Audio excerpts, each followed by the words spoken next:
The birds have been flying for more than 50,000 years, I think. We don't know. And yet they know their places. They know themselves. I mean, the eagle does not fly at the level of the sparrows. And it does not make the nest also down there. It's always up at the top.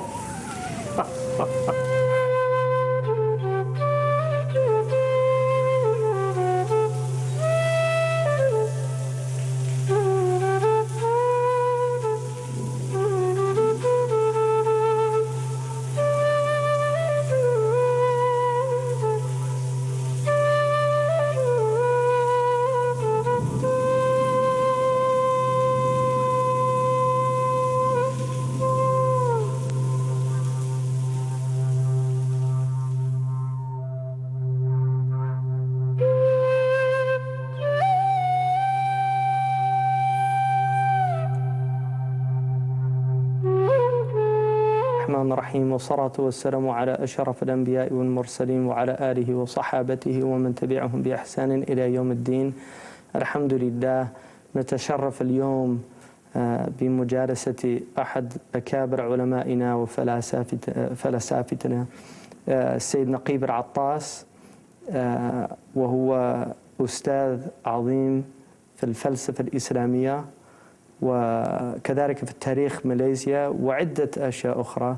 Sayyid Naquib Al-Attas, first of all, I would just like to say that I have benefited immensely from your work. I've read all of the published work that I have that you've done. If you could perhaps really summarize what you think is the essential crises taking place right now in the Muslim world.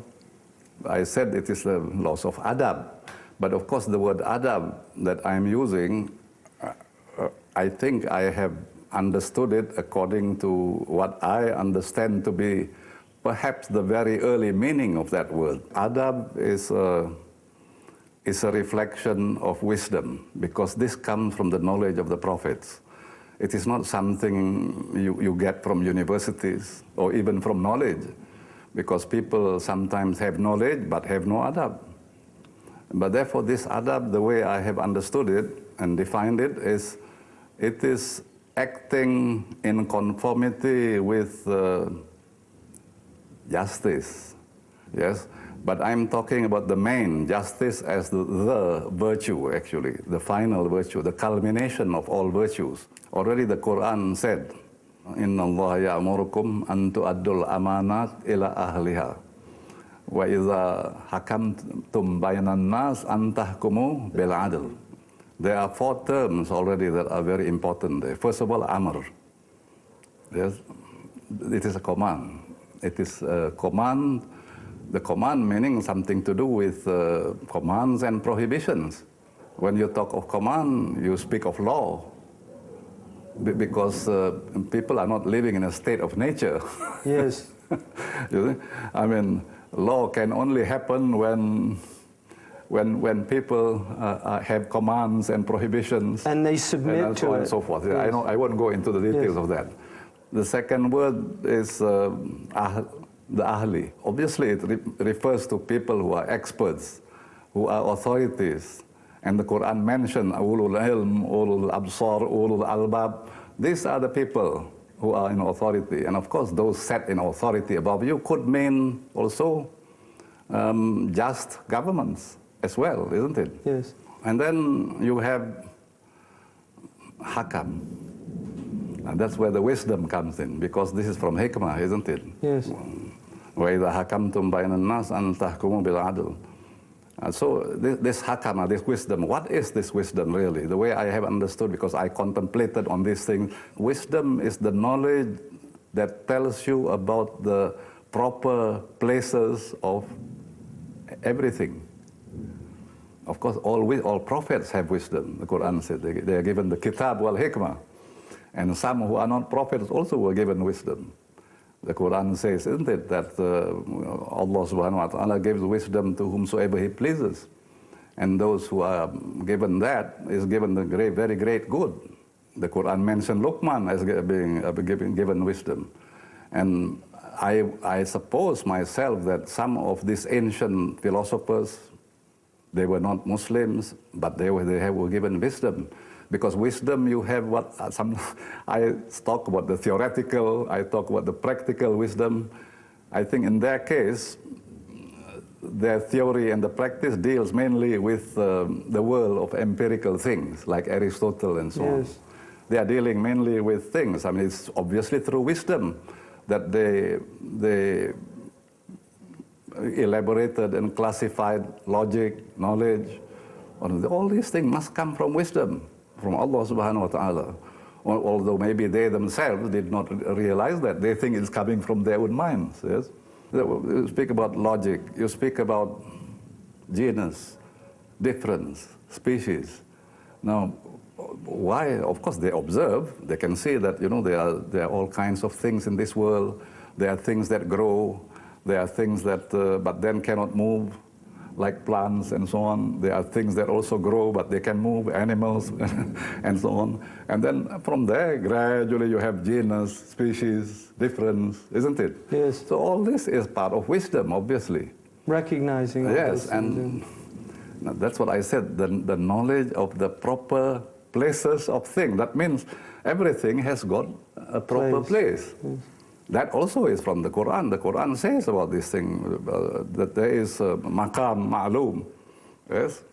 And then, the Quran said Allah subhanahu wa ta'ala created bil haq. Haq means, of course, in English, very difficult. I always say reality and truth. Or true real, because that's what haq is. It's not just truth, it's also real. Yes. That means what we are saying is that the quality of truth is a reality also.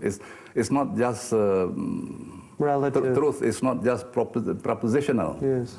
It's not a quality property of sentences. Yes. But also we are saying this ontological also. Yes. That things are already established in reality, and they have proper places.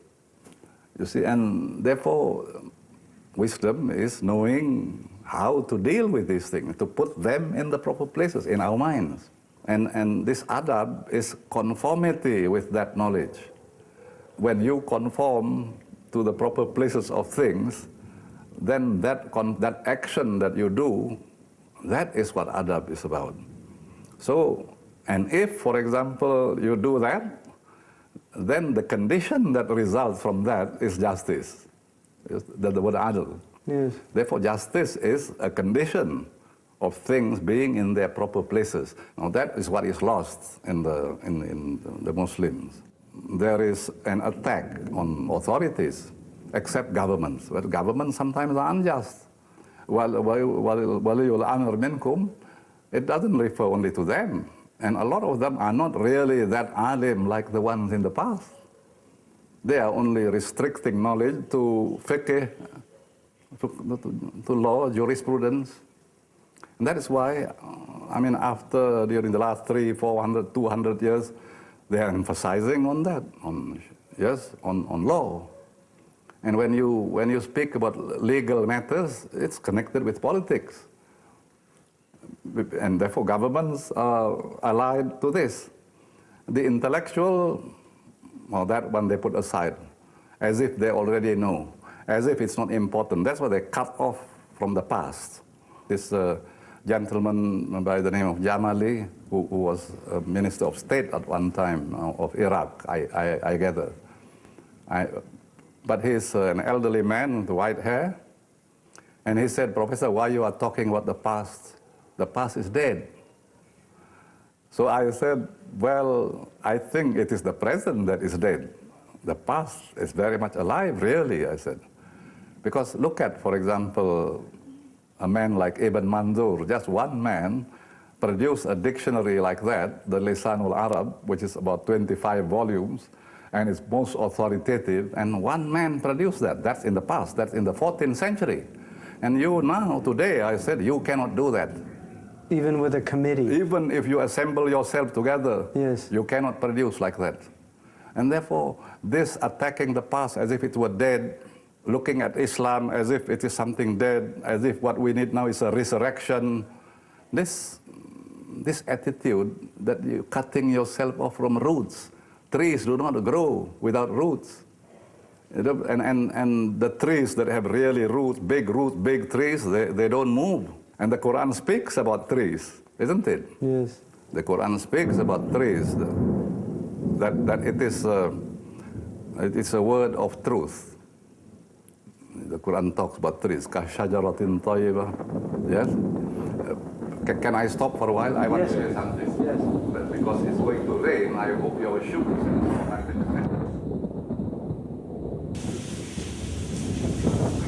Why must he always translate Islam as submission, not the name for religion? Because people like some Orientalists now are saying the name Islam only now the Muslims realize that their religion is called Islam. In other words, it's a development. Because we are saying that they have been developing. The name Christianity did not appear. It appeared later. It was given by their enemies, the Romans, who called them Christians. Then it stuck to them. The Hindus, the same thing. The others, they use the names of people, or they use the names of places, like the Hindus, like the Buddhists use the name of, and they used to call us Muhammadan, because they think we are like them. And we always reject, no, we are not Muhammadan, we are Muslim. So they want to say that we also, actually, our religion has no name. It's just now only recent development. Then we call it Islam. Actually, in other words, you cannot monopolize this. We cannot accept that. Because you just think logically even, how can you say that there is a religion other than submission? وَمَنْ يَبْتَغِي غَيْرَ الْإِسْلَامِ دِينًا. Whoever wants to follow other than submission. There is no such a thing as other than submission. Everything submits to God already, including the world of created things. We in the West often think, well, we've reached the pinnacle and everybody else is lagging behind, you mentioned, and needs to catch up. And unfortunately, this idea is quite widespread in the Muslim world, particularly in women's issues. There are a lot of Muslims now that really feel that we have to adopt completely a Western model in order for us to compete, to catch up, that we can restore our greatness, become a world leader again. What are your thoughts about that? Western writers, when they talk about the history of mankind, when they talk about the history, well, they are talking more about themselves, about how they developed everything, changed the world, and so on. Well, some things are right, but at least also about others. Others also have done a lot of things. From our point of view, what is more important is ultimately to also know yourself. And yet man in 50 years knows how to fly more than the birds. Yes, in 50 years, the invention of many things by man, he can fly to regions that birds' wings have never flown before. And yet, for example, he cannot control himself. Yes. How do you get that balance, though? Yes, we must have certain that knowledge of the Fardu Ain must be made compulsory in a university environment at certain levels, at all levels, from down below, yes, to the up. That's the only way we can do. This does not mean that we will achieve a perfect balance, because I don't think perfection in that way can be achieved as such. We are not required to become perfect in that sense, isn't it? And we will try to ultimately, what is the purpose? To be happy, isn't it? Yeah. To achieve happiness. That's part of ethics. That's the goal of good character and ethics. That's what we mean by that. They said you cannot define happiness. We say we can define it, provided it is not restricted to the animal world. You can't define because you're talking about pleasure, pain, you're talking about continually changing, momentary, psychological. We're only saying that apart from that, there is a higher level of happiness, which is not those things. How do we know that? Then we'll say the only way first, let's define it by the opposite. what is the opposite of happiness? And that is misery, isn't it? Yes. What is misery? Misery is a genus. And the species of misery, all kinds of suffering is misery. Already when you talk about what is suffering, gradually you go not to the physical, but to something internal, isn't it? Ultimately, doubt is one of the greatest things about doubt. Ultimate matters about your ultimate, if you really seriously think about these things. Therefore, happiness is when you remove that doubt. Therefore, Islam talks about yaqeen. Islam talks about the nafs al-mutmainnah. And that's what happiness is, ultimately. Therefore, it is nothing to do with momentary, or if it is there, it is permanent. Where do you think the role of women in this? Where do you think that fits? Yes, first of all, supposing I ask, is there anywhere any statement saying that women should not seek knowledge? Anyway, in the Quran or in the Hadith, is there any? No. So, then they should seek knowledge. It's the same. No, yes, they should seek knowledge. That depends on them also. I think you should ask them, because some of them, I think, are there. I think I said yes, that perhaps some of them, certainly there might be some kind of choice and advice as well. I mean, maybe there are some branches of the sciences and knowledge and so on, but maybe they are not suited to that. But then you should ask them also on that. Yes. There are about medicine, there is a lot of knowledge, medicine, teaching, and so on. All these things women can do. Yeah, but I mean, military sciences, although I know now there are lots of women in the army in America and so on, but difficult to find a general up to that level, you know. In other words, equality doesn't mean, therefore, because a man can be a general, a woman can also be a general. I mean, this kind of idea of equality is not, that's not what equality is. This is not a time when Muslims all understand everything about Islam that they should understand. And I think somewhere in the Holy Quran there is a verse which says that all these laws can be practiced when Iman has become established. And I think at this time the Iman aspect has not become established properly. And you cannot force some of these things. Yes. And you cannot discuss some of these things. Therefore, let's first try to bring that Iman back. Up to now, Iman comes from God, but at least we should prepare the ground. How would you suggest preparing the ground? We talk about the akhlaq, we talk about the ethics, we talk about the thought, we talk about what the Sufis have said, what the Kalam people have said. We talk about that because a lot of that is relevant today. But it's because modern scholars cannot relate those ideas with the modern problems.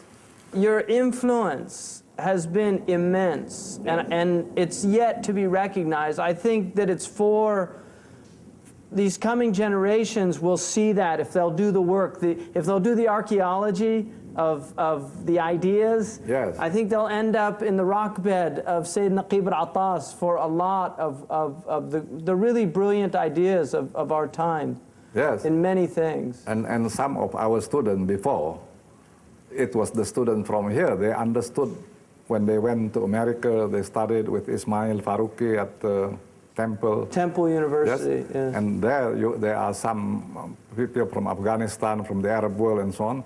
But the Malaysians, well, they understood better the problems of the West, secular and so on, than the others.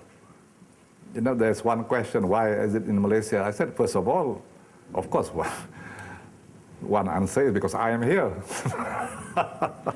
But I think it's also because only in this Malaysia that you find all the religions. You have Hinduism, you have Buddhism, you have Confucianism, you have Christianity, both Catholic, Protestant, then Muslim. And you, a Muslim, are now living with these people. And there will be some problems about religion now. That's why. That's why we have to establish this. That's why the Muslim must know about their religion and about the others. And as much as them, or better if possible. So in other words, this is the reason why I said that the university must be established, and I said there must be an experiment, isn't it? I'm not saying that we've done everything. No, I said it must be an experiment. In the United States, where I'm from, Yes. there's over 150 Christian colleges. Yes. And that's in a country that has 300 million people. And you look at the Muslim world, which is over 1 billion, and we can count the Islamic colleges on our hands, and most of them are so far from implementing what you're talking about in terms of the kulliyah, the idea of a real university that trains an intellect in a full capacity. Why this is possible for this kind of thing to happen, it's precisely because of a great deal of ignorance, a great deal of arrogance, not only there, but outside, in the ministries of education, in the Prime Minister's department. A lot of them not really knowledgeable about these things. They don't really know things very, very profoundly. Yes. Yes? They just act in a bureaucratic manner. They didn't realize that to establish things like this and that, if you really want to know, you must have really honest people and who are also competent, who are also intelligent, who have proven their worth academically, scholarly, and that they must do things fast. You cannot afford bureaucracy. There is a story, you see, in one of our Malay hikayah, they call it, about the tailor bird who makes very nice, fine nests, yes? But then the monkey comes and and then that story in that hikayah, it says, take note of this. The monkey. Yes. Yes, be careful. This is an ibara. Ultimately, it goes back to the question of what we call the loss of adab just now. Yes. This question of envy must be got rid of. Yes. Because the adab becomes wrong. Yes. The adab becomes merely a kind of etiquette, become merely a kind of following. Protocol. Yes. In other words, it's just hiding the real. That's what ethics means, isn't it? Yes. Ethos, character, it's a mask. It's that's the Greek term for mask. Yes. That means you put a mask. Now you put this mask, tomorrow you put another mask. Yes. Tomorrow you put you are hiding your real self. Yes. This is what I mean. In other words, the idea of ethics is to get rid of all this and to make it established, to make the soul stable. Yes. Yes. And not go on making different masks. Yes. Get to the orang asli. Yes. Yeah. The original man. I want to thank you so much, Dr. Al-Attas, for you're a Hashimi, you're a Sayyid, and you have the generosity of the Bani Hashim. So this time with us has been very meaningful. So I really want to thank you immensely for the time you've given us, and may Allah give you tawfiq and also give you your proper place. Yes. Thank you very much. May Allah continue to increase knowledge in all of us and wisdom for you, for all of us. May Allah continue to guide you and grant you peace and happiness and security and success in this world and in the next. Thank you. Thank you.